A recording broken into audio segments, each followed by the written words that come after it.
नमस्कार गुरुजी, स्वागत है आपका प्लस स्टूडियो और फ्राइडे समाचार न्यूज चैनल में। बहुत बहुत धन्यवाद और बहुत बहुत धन्यवाद देंगे हम आपको और आपके इस चैनल को और आपके दर्शकों को, जो आपने अमूल्य समय मुझको अपने चैनल पर प्रदान किया है, इसके लिए बहुत बहुत धन्यवाद करूंगा।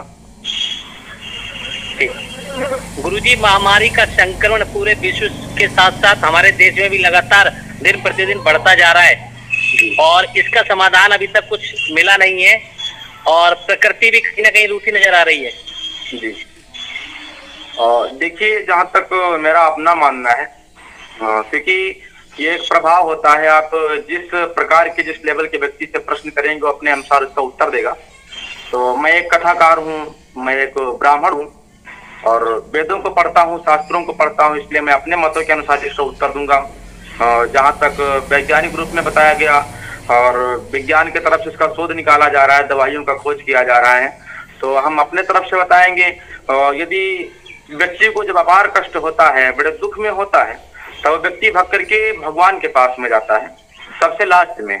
और इसीलिए कहा गया, दुखों से जो ठोकर खाई न होती तो प्रभु की मधुर याद आई न होती। तो व्यक्ति भगवान के पास में जाता है।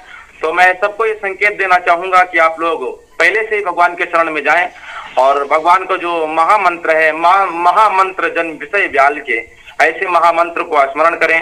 गायत्री महामंत्र का जाप करें, मृत्युंजय महामंत्र का जाप करें, जिसका नाम है मृत्युंजय। मृत्युंजय का मतलब होता है मृत्यु पर विजय प्राप्त करने वाला, जिसका स्मरण करने से मृत्यु पर भी विजय प्राप्त हो जाए, ऐसे मंत्र का जाप करें। और सोशल डिस्टेंसिंग का पालन करें, उचित दूरी बनाए रखें, बगैर जांच करवाए घर में प्रवेश न करें। ये सब अनेकों उपाय हैं। तो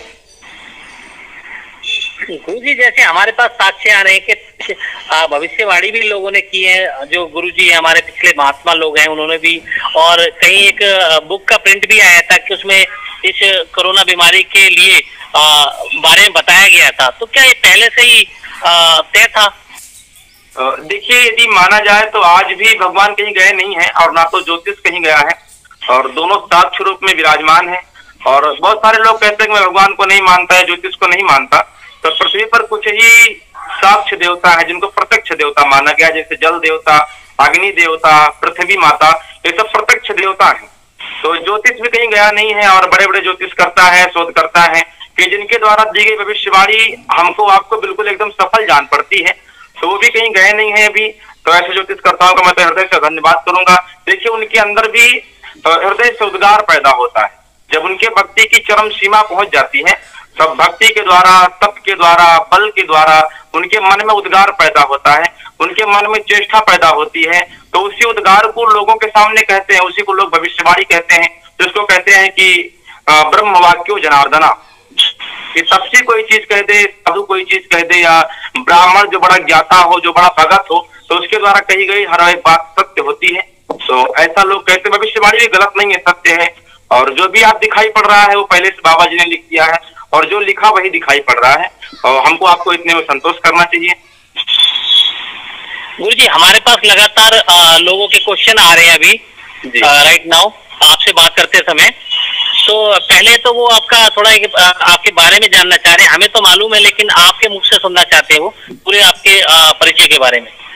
देखिए, मैं अयोध्या धाम से हूँ और बड़ा ही पवित्र स्थान है। अयोध्या धाम के करीब 67 किलोमीटर अंदर सिद्धपीठ माँ कामाख्या धाम, जो बड़ा ही पॉपुलर स्थान है और बड़ा ही प्रसिद्ध स्थान है, जो माता जी के सिद्धपीठ में है। शक्तिपीठ और सिद्धिपीठ दो पीठ होती हैं।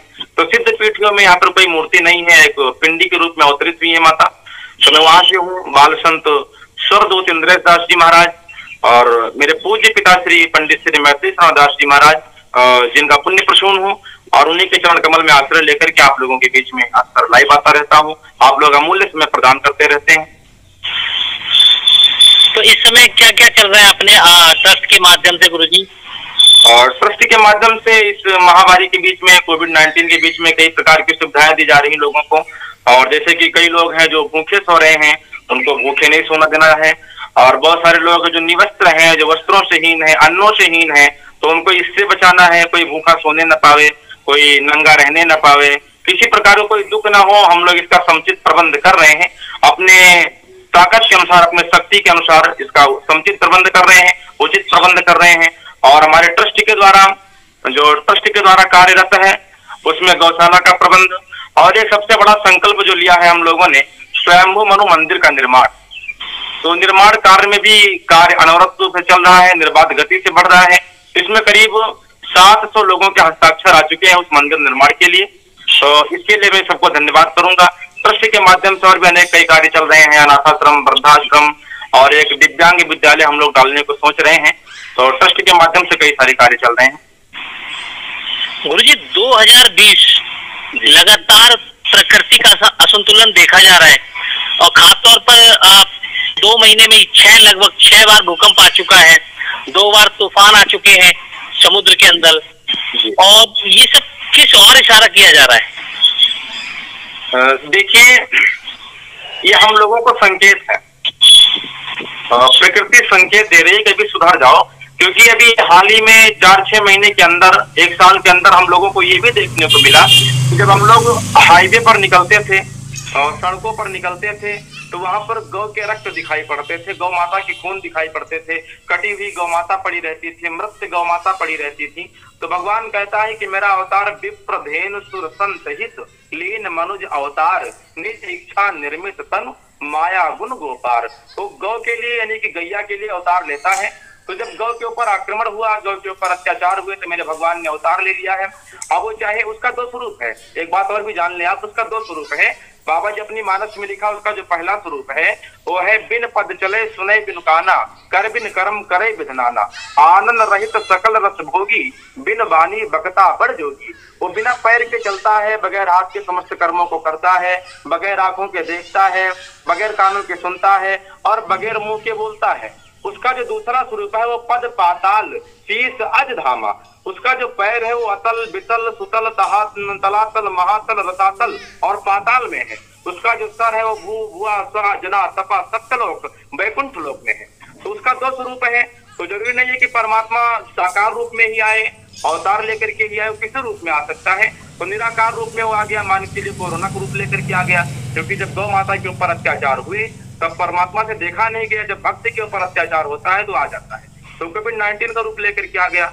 हमको आपको संकेत मिल रहे हैं। और अभी आपने जो कहा कि समुद्र में तूफान आए, तो समुद्र भी हमको आपको एक संकेत दे रहा है, क्योंकि समुद्र अपने मर्यादा में, समुद्र की जब मर्यादा टूट जाए, समुद्र कहता है देखो मैं अभी मर्यादा में हूँ राम जी के आदेश के अनुसार, क्योंकि राम ने उसको आदेश दिया है कि समुद्र अपने मर्यादा में रहना। जब वो बाणों को चढ़ा करके लक्ष्मण बाण सरासन आनु, 100 बारिद बिसिक कृषानु, सट सन विनय कुटिल सन प्रीति, साज कृपन सन सुंदर नीति, ममता अर्थ सन ज्ञान कहानी, जिन लोभी सन विरत बखानी, क्रोधी समकामी हर कथा, ऊसर बीज भय फल जथा, हस्त कहे रघुपत चाप चढ़ावा, यह मत लक्ष्मण के मन भावा। तब राम जी ने उसको आदेश दिया कि समुद्र अपनी मर्यादा में रहना। तो समुद्र अपनी मर्यादा में है, तो बीच बीच हमको आपको संकेत देता है कि जी मेरी मर्यादा टूट गई तो मैं पूरी पृथ्वी को जलमग्न कर देने में सक्षम हूँ। क्योंकि समुद्र का एक छोटा सा लहर उठता है और बड़े बड़े बस अड्डों को बिल्कुल जलमग्न कर देता है, बड़े बड़े शहर को जलमग्न कर देता है अपनी मर्यादा में रह करके। तो भी संकेत दे रहा है जी। गुरुजी, अब जो ट्रस्ट है जी, वो गौशाला भी अपना बहुत अच्छे से उसमें योगदान रहता है। तो गौशाला और गौ माता के पिछले कई सालों से लगातार ये बात चलती रही है कि राष्ट्र माता का दर्जा दिया जाए, लेकिन अभी वो विफल हो पाया, अभी तक सफल नहीं हो पाया। इसके बारे में आप क्या कहेंगे? देखिए, कहीं कहीं जब विफल होता है तो कहीं से कुछ आस दिखाई पड़ती है, तो हम लोग उसी आस के बल पर चलते हैं। भारत में गौ माता को राष्ट्र माता का दर्जा नहीं मिला है, तो इससे हम लोग थोड़ा तो आहत है ही। लेकिन ज्यादा प्रसन्नता तब होती है जब नेपाल में हम लोग देखते हैं जहां पर गौ माता को राष्ट्र माता कहा गया। देखिए, भारत ही एक ऐसा देश है जहां पर भारत को माता शब्द दिया गया, भारत को माता कहा गया। बाकी किसी देश को माता नहीं कहा गया। अमेरिका माता, इटली माता, फ्रांस माता, चीन माता, किसी को माता नहीं कहा गया, केवल भारत को माता कहा गया। तो हम लोग तो पहले धन्य है जो भारत में जन्म लेकर के आए। धन्य पृथ्वी जिसके लिए देवता भी परेशान रहते हैं कि मेरा भी मनुष्य का तन मिले और मैं भारत में जाऊं, तो हम लोग धन्य मानेंगे। और भारत में राष्ट्र माता का दर्जा नहीं मिला, इसके लिए हम लोग कार्यरत हैं, प्रयासरत हैं, गौ माता की सेवा में प्रयासरत हैं। उनके हॉस्पिटल हम लोग खुलवा रखे हैं जिसमें जो गौ माता ग्रसित है उनका इलाज भी होता है। तो हम लोग प्रयासरत हैं कार्यों में रत हैं कि किसी तरीके से उनको ये दर्जा भी प्राप्त करवाया जाए। आज नहीं तो कल, क्योंकि सफलता कोशिश करने वालों को निश्चित है प्राप्त होती है। तो आज नहीं तो कल मिलेगा, किसी ना किसी दिन तो मिलेगा। गुरुजी, आपने बहुत कीमती समय हमें दिया, जिसके लिए हम बहुत आभारी हैं और हमारे दर्शक भी आपको बार बार सुनना चाहेंगे। आपसे मुलाकात जरूर होगी और दर्शक भी इसी इंतजार में रहेंगे। बहुत बहुत धन्यवाद, आपको भी धन्यवाद, आपके इस न्यूज चैनल को धन्यवाद और आपके दर्शकों में बहुत बहुत धन्यवाद करूंगा। क्योंकि कहा गया श्रोता वक्ता ज्ञान निधि कथा राम की गूढ़। तो मैं आपके श्रोताओं को, आपके दर्शकों को बहुत बहुत धन्यवाद करूंगा और सबसे ज्यादा धन्यवाद के पात्र आप लोग हैं जो अपने इस न्यूज चैनल पर अपना अमूल्य समय देकर के हमको आमंत्रित किया है। सभी को बहुत बहुत धन्यवाद, बहुत बहुत धन्यवाद। सर्वे भवन्तु सुखिनः, सर्वे सन्तु निरामया, सर्वे भद्राणि पश्यन्तु मां कश्चित् दुःखभाग् भवेत्। जी धन्यवाद, बहुत बहुत धन्यवाद।